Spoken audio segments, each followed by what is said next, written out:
¿Qué tal, amigos? Vamos a desarrollar nuestro 12º episodio del curso del Catecismo de la Iglesia Católica. Esta vez vamos a hablar sobre cómo es el pueblo de Dios. Y para eso vamos a seguir los números 177 al 193 del compendio del Catecismo. Bueno, entonces empecemos con nuestra pregunta de introducción o la cuestión de introducción. La iglesia es para algunas personas, un grupo más entre otros. Un grupo más, como una ONG, una asociación de gente que cree en algo, o como, qué sé yo, como estas federaciones, asociaciones de gente que tiene alguna religión inventada por ahí, qué sé yo. Yo he visto en algún día de estos, estaba viendo una asociación de gente que quería rescatar los cultos paganos de la antigüedad clásica, imagínense ustedes. Y bueno, entonces hay quien piense que la iglesia es un grupo más, entre otros. Y además se piensa en el pueblo de Dios como si fuese una realidad de tipo político o económico, con sus intereses, con sus proyectos, con sus programas políticos. Y entonces, si es así, se tiene una idea equivocada y reductiva de la misma. Es cierto que puede haber algún efecto político o económico que pueda tener la vida cristiana, pero ese no es el fin, sino eso es una cosa secundaria, una añadidura de la vida cristiana. ¿Y la jerarquía de la iglesia? ¿Supone alguna autoridad? ¿Algún tipo de mando o superioridad dentro de la iglesia respecto del resto de los bautizados? Así que lo que nosotros queremos hacer es entender nuestro ser dentro de la iglesia y cómo vivir eso. ¿Cuál es nuestro lugar? ¿Cómo funciona esto dentro de la iglesia? Todos los que formamos la iglesia, el papa, los obispos, cardenales, los sacerdotes, los diáconos, los consagrados, los religiosos, los laicos, todos tenemos un papel siempre al servicio de los demás. Y eso es lo que vamos a ver en esta lección. Vamos a abrir nuestra Biblia en la primera carta de San Pedro, capítulo 2, versículos 5 al 6. Y luego versículos 9 al 10. Ahí tienen el material de esta lección que encuentran al lado de este video en nuestro sitio, nuestro site. También vosotros, dice San Pedro, cual piedras vivas, edificaos sobre él como casa espiritual para un sacerdocio santo, a fin de ofrecer sacrificios espirituales agradables a Dios por Jesucristo. Claro, porque las piedras, los sacrificios antiguos en la antigüedad siempre eran ofrecidos sobre piedras, ya sean los sacrificios de animales o los sacrificios de alimentos, libaciones, vino. El fuego sagrado era mantenido encendido sobre una roca en el centro de la casa, una piedra. Entonces vosotros sois piedras vivas y sobre ustedes se realiza el nuevo sacrificio de la alianza nueva y eterna. Por lo cual se halla esto en la Escritura. He aquí que pongo en Sión una piedra angular escogida y preciosa, y el que en ella cree nunca será confundido. ¿Quién es esta piedra viva y preciosa? Es Jesucristo. Versículo 9 ahora. Pero vosotros sois un linaje escogido, un sacerdocio real, una nación santa, un pueblo conquistado, para que anunciéis las grandezas de aquel que de las tinieblas os ha llamado a su admirable luz. A los en un tiempo llamados no pueblo, ahora se les llama pueblo de Dios. A los llamados no más misericordia, ahora objeto de la misericordia. No éramos pueblo de Dios, ahora somos pueblo de Dios por el bautismo. Imagínense ustedes. Muy bien, entonces veamos el pueblo de Dios. En primer lugar, ¿qué es el pueblo de Dios? ¿Quiénes forman parte del pueblo de Dios? El pueblo de Dios es una figura de la iglesia. La iglesia es el pueblo de Dios. Bueno, entonces, ¿quiénes forman parte del pueblo de Dios? Los fieles. Punto 177. Los fieles son aquellos que, incorporados a Cristo mediante el bautismo, porque es el bautismo el que nos hace entrar al pueblo de Dios. Nosotros, por el nacimiento carnal, hacemos parte de la humanidad, o de la sociedad humana. Y por el bautismo pasamos a ser parte por ese nacimiento nuevo y místico, sacramental, hacemos parte del pueblo de Dios. Así que los fieles han sido constituidos, gracias al bautismo, miembros del pueblo de Dios. Han sido hechos partícipes, cada uno según su propia condición, de la función sacerdotal, profética y real. Todos los fieles son sacerdotes, profetas y pastores o reyes, y son llamados a llevar a cabo la misión confiada por Dios a la iglesia, según su condición. Entonces, el sacerdote es sacerdote, profeta y pastor, según su condición sacerdotal. ¿En qué consiste eso? El sacerdote, ¿qué hace? Ofrece actos de culto a Dios. ¿Cómo lo hace el sacerdote? Administrando los sacramentos. ¿Cómo lo hace un religioso? Cumpliendo sus reglas. Porque toda su vida ahora está dedicada a Dios. ¿Cómo lo hace un laico? Ofreciendo las cosas del mundo, su trabajo, su estudio, su vida familiar, sus amistades, su relación con sus amigos, como un acto de culto a Dios. ¿Sí? Eso es el aspecto sacerdotal. El aspecto profético, ¿qué hace el profeta? Habla en lugar de Dios. ¿Cómo un sacerdote habla en lugar de Dios? Enseñando la verdad, la doctrina de la iglesia, la doctrina cristiana. ¿Cómo hace un religioso? Y depende, a veces enseñando con sus palabras y otras con su ejemplo. ¿Cómo hace un laico? Hablando a los demás de Jesucristo. Esa es la función profética. Y lo hace realmente de parte de Dios, no como experiencia personal suya simplemente, sino de parte de Dios. Porque es Dios el que le enseña. O sea, si es que él se pone a aprender de Dios. Él es hijo de Dios por el bautismo y después se pone a estudiar el catecismo, como ustedes que están haciendo esto. Se pone a leer la Biblia, se pone a escuchar conferencias y entonces así entiende qué es lo que Dios quiere y como profeta, ¿sí? Por su función profética, gracias al bautismo, enseña la verdad. Y pastor, ¿qué hace el pastor? Cuida de las ovejas para que las ovejas vayan al redil de Jesucristo. Cuando nosotros hacemos algo, una obra de caridad, una obra de misericordia, ayudamos a otros a que se corrijan, a que dejen el pecado, estamos siendo pastores. ¿Mm?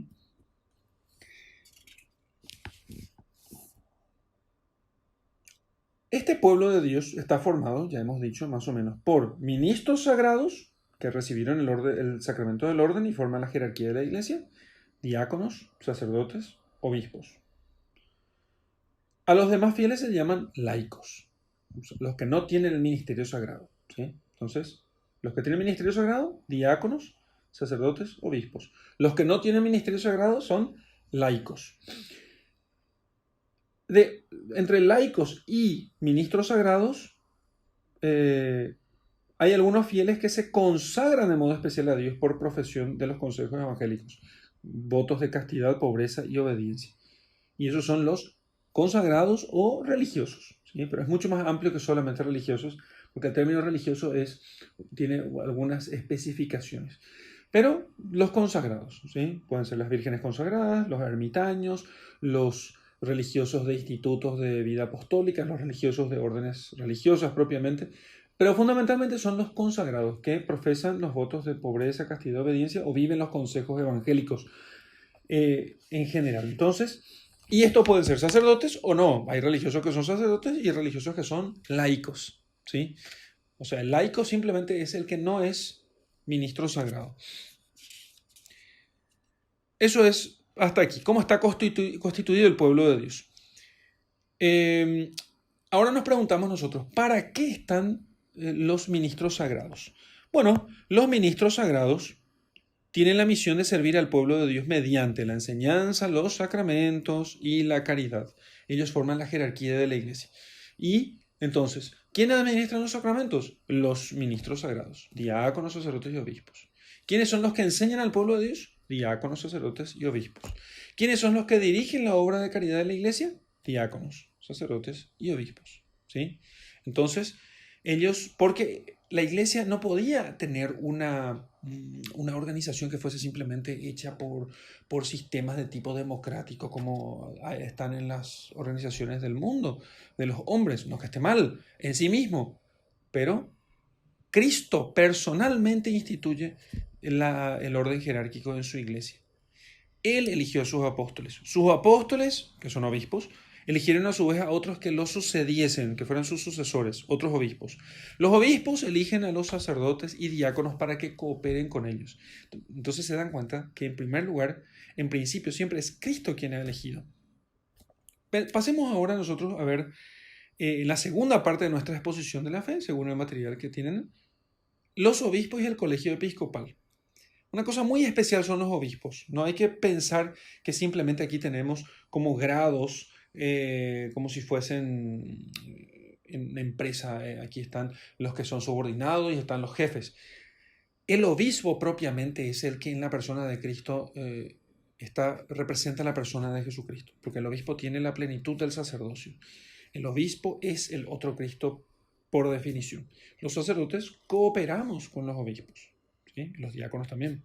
Cooperamos, por eso tenemos una parte de su ministerio.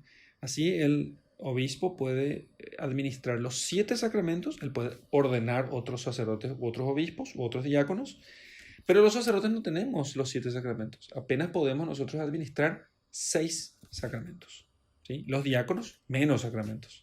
Pueden administrar el bautismo, el matrimonio y eso, ¿sí? Y dar la comunión. Entonces, pero no pueden confeccionar el sacramento de la comunión. Así que el que tiene la plenitud del sacerdocio propiamente es el obispo. Y los obispos, unidos al Papa, forman lo que se llama el colegio episcopal. Cada obispo es pastor de su diócesis en comunión con los demás obispos y con el Papa. Por eso se puede decir que el ministerio episcopal, que es por el cual es sacerdote de su pueblo, gobierna a su pueblo y enseña a su pueblo, es al mismo tiempo como personal y colegial. No es que el obispo puede ir nomás por cuenta propia, sino que él trabaja unido a los demás obispos, enseña las mismas cosas que los otros obispos, administra los mismos sacramentos que los demás obispos, enseña la misma doctrina que los demás obispos, gobiernan siempre en comunión con los demás obispos. La comunión no es simplemente que estemos todos bien aquí, sino que creemos en lo mismo, enseñamos lo mismo, gobernamos en función de lo mismo y queremos llevar a nuestros fieles, o quieren llevar los obispos, al mismo cielo, a servir al mismo Jesucristo.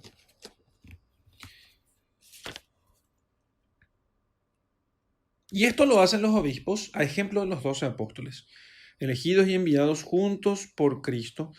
Así que esta unión de los miembros de la jerarquía eclesiástica está siempre al servicio de la comunión de todos los fieles. Cada obispo no está solo, no está solo, está unido al resto. El Papa, por su parte, es otro obispo, pero el Papa es fundamento de la unidad de la Iglesia. Que todos los obispos están nombrados por él, y aunque el obispo es un sucesor de un apóstol, sin embargo, él hace todas las cosas unidas al Papa. El Papa, por su parte, tiene una autoridad universal, suprema. Él gobierna a cada fiel, sea laico, sea clérigo o ministro sagrado, de forma directa. Y por eso es el fundamento de la unidad del Papa. Es muy importante la figura del Papa para la unidad de la Iglesia. La misión del Papa, dice el número 182, que es el obispo de Roma y el sucesor de San Pedro, es el perpetuo y visible principio y fundamento de la unidad de la Iglesia. Él es el vicario de Cristo, por eso lo llamamos el vicario de Jesucristo. Vicario, ¿sí? Es porque Cristo es el rey de la Iglesia. Él es la cabeza de la Iglesia, no el Papa. El Papa es el vicario de la Iglesia, por eso él es el servidor de Cristo. Y así también el Papa es cabeza del colegio de los obispos, del conjunto de todos los obispos, y es pastor de toda la Iglesia, sobre la que tiene por institución divina la potestad plena, suprema, inmediata y universal. O sea, Cristo quiso que él tenga una potestad suprema, plena, suprema, inmediata y universal. O sea, él puede decidir lo que él vea mejor para el bien de las almas, hasta sobre el último fiel de la Iglesia, aunque viviera en Marte, digamos así, ¿no? Si alguno quisiera escaparse del Papa, digamos, y quisiera mudarse a Marte, el Papa también tiene potestad en Marte. Y en Júpiter también, ¿no? Entonces, el Papa es, por eso, vicario de Cristo. No hay otro vicario de Cristo. Bien, y el Papa y los obispos, en su función de enseñar, tienen lo que se llama el magisterio. ¿Qué es el magisterio? Es la función de enseñar, eso que llamamos la función profética. En el caso de los obispos, en comunión entre sí y con el Papa, la función de enseñar se llama magisterio. Número 184. Los obispos, en comunión con el Papa, tienen el deber de anunciar a todos el Evangelio fielmente y con autoridad, como testigos auténticos de la fe apostólica, revestidos con la autoridad de Jesucristo. Así que ellos lo que hacen es enseñar mediante el sentido sobrenatural de la fe, mediante su función, ellos enseñan. Y el pueblo, por el sentido sobrenatural de la fe, se adhiere indefectiblemente a la fe bajo la guía del magisterio vivo de la iglesia. ¿Por qué creemos? Porque alguien nos enseñó, porque alguien nos predicó. Y ese alguien es un obispo. Ese obispo predicó, ese obispo administró el sacramento. Ese obispo fue fundamento de la iglesia. Así que nosotros somos bautizados bautizados por un sacerdote, ungidos con un óleo que fue consagrado por un obispo. Recibimos el sacramento de la confirmación, que completa nuestros sacramentos de la iniciación, completa nuestra iniciación en la vida cristiana con un óleo bendecido por un obispo. Y en general con el sacramento administrado por un obispo. Ahora, este tema del magisterio de la iglesia, que dijimos que es la función de enseñar, algunas veces, ¿sí? O sea, prometió Jesucristo realmente ayudar a la iglesia en este tema, porque claro, tenía que prometerlo y tenía que cumplir, porque imagínense ustedes, Jesucristo enseñó hace 2000 años, y si la iglesia no tuviera la asistencia de Dios, ¿cómo mantendría la misma doctrina al cabo de 2000 años? O sea, nosotros no podríamos salvarnos, porque nosotros para salvarnos tenemos que profesar toda la fe, ¿sí? No podemos profesar una parte y dejar otra. Tenemos que profesarla toda, entera, completa, sin que le falte nada. Y para que suceda eso, Cristo tiene que conceder a la iglesia una gracia especial para que siempre se enseñe lo mismo y se enseñe la verdad. Por eso nosotros podemos estar muchas veces seguros, totalmente seguros de que el magisterio de la iglesia declara la fe de la iglesia sin equivocarse. A eso es lo que llamamos nosotros infalibilidad. Y tiene que haber infalibilidad, porque si no nosotros no sabríamos si esto que nos enseña la iglesia es verdadero o no. Tiene que haber una asistencia especial. Muy bien. Y esto respecto del magisterio y del colegio episcopal y del papa. Y los fieles laicos y los consagrados. Bueno, la vocación y la misión de los fieles laicos en la iglesia es la de iluminar las realidades de este mundo. O sea, hacer que las cosas en este mundo realmente estén iluminadas por Jesucristo. En su trabajo, en su profesión, en todo. Esa es la misión. Y es una misión muy importante. A veces no se le da suficiente importancia y pensamos nosotros que el religioso es más importante, que el sacerdote es más importante. Y es cierto, en cierto sentido son importantes, pero no se trata aquí de preguntarse qué es más importante o no. El tema es que la misión del laico es iluminar las cosas del mundo según Jesucristo. La familia, el trabajo, la sociedad, la cultura, la política. En la política se tiene que hablar de Jesucristo. Se tiene que hacer las cosas según el Evangelio. En la cultura también.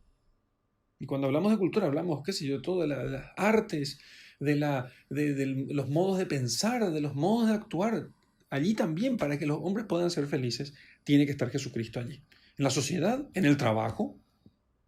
Pensemos en cosas tan simples como rezar antes de empezar el trabajo. Allí solamente el laico puede hacer eso.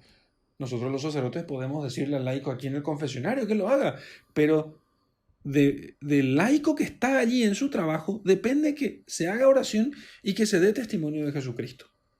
Esa es la misión del laico, ¿sí? Así que el laico también es sacerdote, profeta y rey del pueblo de Dios. Aunque de otra manera. También él ofrece sacrificios espirituales. También él ofrece todo a Dios. También él hace que se adore a Dios en las realidades temporales, familia, trabajo, estudio, sociedad, cultura, política. También es profeta porque tiene que enseñar la doctrina según su condición en el lugar que le corresponde. También es pastor porque tiene que llevar a las almas a Jesucristo. Tiene que hacer caridad, tiene que servir a los suyos. Bueno, ese es el punto. Y eso podemos leer más detalladamente en los puntos 189 y 191 de nuestro compendio. Además de eso, de los laicos, están los consagrados. En la iglesia existe la vida consagrada. Y con esto terminamos. Y la vida consagrada tiene muchas formas. Monjes, eremitas, vírgenes, institutos religiosos, institutos seculares, sociedad de vida apostólica, nuevas formas de vida consagrada. Bueno, no voy a entrar a detallar eso ahora, pero son formas o modos de vivir la vida consagrada.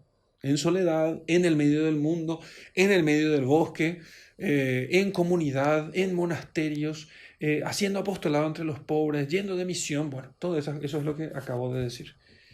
Y estos consagrados son una gran riqueza en la vida de la iglesia. La consagración de estos hombres y mujeres se basa en lo que se llama los consejos evangélicos. O sea, los evangelios nos dan unos mandamientos, los preceptos. Pero después están los consejos, o sea, aquello que no están obligados los cristianos a cumplir para salvarse, pero está aconsejado como algo bueno. Entonces, los consagrados lo que hacen es no solamente cumplir los mandamientos, sino además abrazar los consejos para ser más perfectos. Si quieres ser perfecto, entonces vende todo lo que tengas, dice el Señor al joven rico, y tendrás un tesoro en el cielo, y luego ven y sígueme. Bueno, eso es lo que hacen los consagrados. ¿Cuáles son los consejos evangélicos? Pobreza, dejarlo todo, no tener propiedad. Castidad, o sea, renunciar a tener una familia para poder, no significa simplemente guardar continencia, sino renunciar a tener una familia, ¿no? Para poder seguir a Jesucristo más de cerca, porque Él no tuvo familia, no tuvo esposa, y así practicó la castidad perfecta. Y entonces los consagrados lo que tratan es de imitar a Jesucristo, en la pobreza, en la castidad y finalmente en la obediencia. O sea, no hacer lo que cada uno quiera según su propia voluntad, sino hacer lo que otro manda, que eso es fundamentalmente lo que consiste en la obediencia. Obedecen a sus superiores y así van a donde les mandan, estudian lo que se les manda, rezan según lo que los superiores les mandan, y así entonces ellos se parecen más a Jesucristo, que obedeció al Padre en todo, hasta la muerte. Así que estas vocaciones están dedicadas al servicio de la iglesia y de las necesidades de los hombres. Y con su consagración lo que están haciendo es dar testimonio de la vida futura. Porque, es muy importante entender esto, todos serán como los religiosos en el cielo. Así que los religiosos lo que están haciendo es adelantar el cielo. ¿Sí?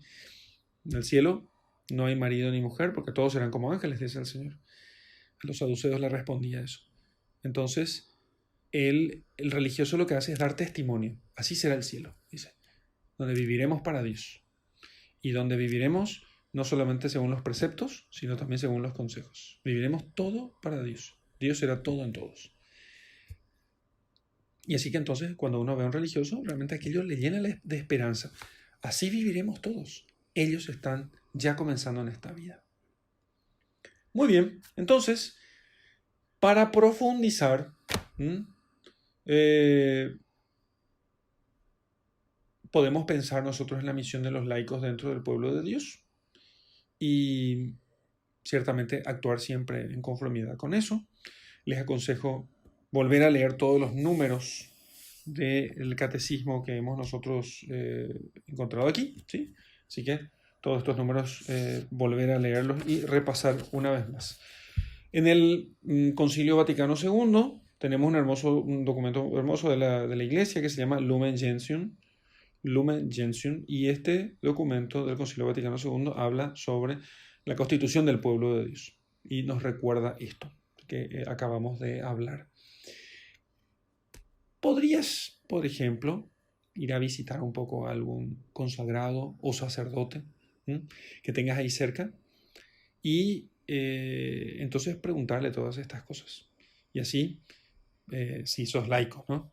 Si sos laico, podrías hacer esto y eso te ayudaría muchísimo a poder entender mejor cómo está constituido el pueblo de Dios. Y te ayudaría a ver realmente con qué perfección y con qué sabiduría nuestro Señor Jesucristo constituyó su pueblo, realmente hecho de muchas flores en este jardín. Muy bien, vamos a terminar con el Ave María, que van a encontrar en el apéndice oracional, por si no lo sepan. Al final entonces pueden encontrar el Ave María de la oración que rezamos a la Santísima Virgen. Y con eso terminamos nuestro capítulo de hoy. En el nombre del Padre, del Hijo y del Espíritu Santo. Amén. Dios te salve María, llena eres de gracia, el Señor es contigo. Bendita tú eres entre todas las mujeres y bendito es el fruto de tu vientre Jesús. Santa María, Madre de Dios, ruega por nosotros pecadores, ahora y en la hora de nuestra muerte. Amén. Oh Dios, que en tu providencia quisiste edificar tu iglesia sobre la roca de Pedro, príncipe de los apóstoles, mira con amor a nuestro Papa, el Santo Padre Francisco, y tú, que lo has constituido sucesor de Pedro, concédele la gracia de ser principio y fundamento visible de la unidad de fe y de comunión de tu pueblo. Por Cristo nuestro Señor. Amén. Que el Señor les bendiga, en nombre del Padre, y del Hijo, y del Espíritu Santo. Amén.